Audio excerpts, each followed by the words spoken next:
Hello guys, ഞാൻ ഉള്ളത് ബെൻസിലോ പോർച്ചയിലോ ഒന്നുമല്ല കേട്ടോ. ഡൽഹിയിൽ നിന്ന് 10 റുപ്യ എടുത്തിട്ടുണ്ടെങ്കിൽ കോളേജിലെത്തുന്ന ഗ്രാമസേവന്റെ ഏസിലാണ്. ചുറ്റോടിച്ച് നിന്നാണ് നാട്ടുകാർ ഇങ്ങനെ നോക്കുന്നുണ്ടാവും, ഇത് ഏതോ IED സർട്ടിഫിക്കറ്റ് ഉള്ള മൊയന്താണെന്ന്. പക്ഷെ എനിക്കില്ലേ, പഞ്ചായത്ത് ഇലക്ഷനിലൊക്കെ ജയിച്ച വാർഡ് മെമ്പർ പോണ ഒരു ഫീലടാ. ഇയാളെ തലന്റെ മേലെ ഇതേമാതിരത്തെ ഒരു ഓട്ടോ കണ്ടപ്പോഴേ ഞാൻ മൂപ്പരോട് ചോദിച്ചു, എന്തിനാണ് മനസ്സിലായി ഇതേമാതിരി ഇങ്ങനെ ഓരോ സ്ഥലത്തും ഓട്ടാക്കി വെക്കണത്, സ്വന്തം വണ്ടിയല്ലോ വെച്ചിട്ടാ. അപ്പൊ മൂപ്പരിനോട് പറയാ, ചൂടെടുത്ത എന്താ കാട്ടാൻ പോണെന്ന്. ചൂടെടുത്ത ഒരു ഫാനല്ലേ വാങ്ങല് തന്തേ. ഇങ്ങനെ പോയിട്ടുണ്ടെങ്കിൽ ഇയാളെ പെരന്റെ മതിൽമലൊക്കെ ഈ ചെതലടിച്ചിട്ടുണ്ടെങ്കിൽ പെര ഒന്നായിട്ട് പൊളിച്ചാണ്ട് പന്തലിടാൻ സാധ്യത.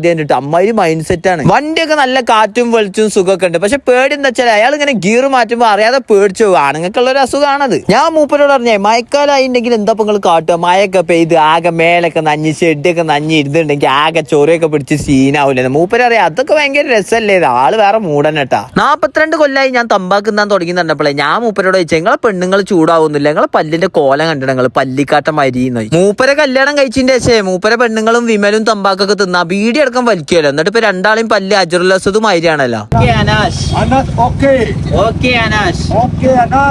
അങ്ങനെ കോളേജിന്റെ അവിടെ എത്തിയപ്പോ ഞാൻ വണ്ടിയിൽ നിന്ന് ഇറങ്ങിട്ടാ. മൂപ്പരെ വിട്ടു പോകുമ്പോൾ എനിക്ക് സങ്കടമാകട്ടെ. നല്ലൊരു ഭായിയേനെ അനസേ, അങ്ങനെ സങ്കടപ്പെടാൻ പാടില്ല. കാരണം എന്റെ ജീവിതത്തിൽ ഇനിയും കുറെ ഭായിമാര് വരാണ്ട്. അപ്പോഴാണ് ഞാൻ ജീവിതത്തിൽ ആദ്യമായിട്ട് ഇത്രയും വൃത്തിയുള്ള റിക്ഷക്കാരനെ കാണുന്നത് കേട്ടോ. ഏതാ അയാളെ താടി, അയാളെ കൂളിംഗ് ഗ്ലാസ്, അയാളെ മോതിരം, അയാളെ പല്ലൊക്കെ നോക്കിയാണ് ക്രിസ്ത്യാനോ റൊണാൾഡോന്റെ ആയിരിക്കും. സാധാരണ റിക്ഷക്കാരൊന്നും ഇങ്ങനെ അല്ലടാ. വെള്ള ബ്രോയിലർ കോയിനെ പിടിച്ചാണ്ട് പാൽച്ചായലൊക്കെ മുഖ്യമായിട്ടോ.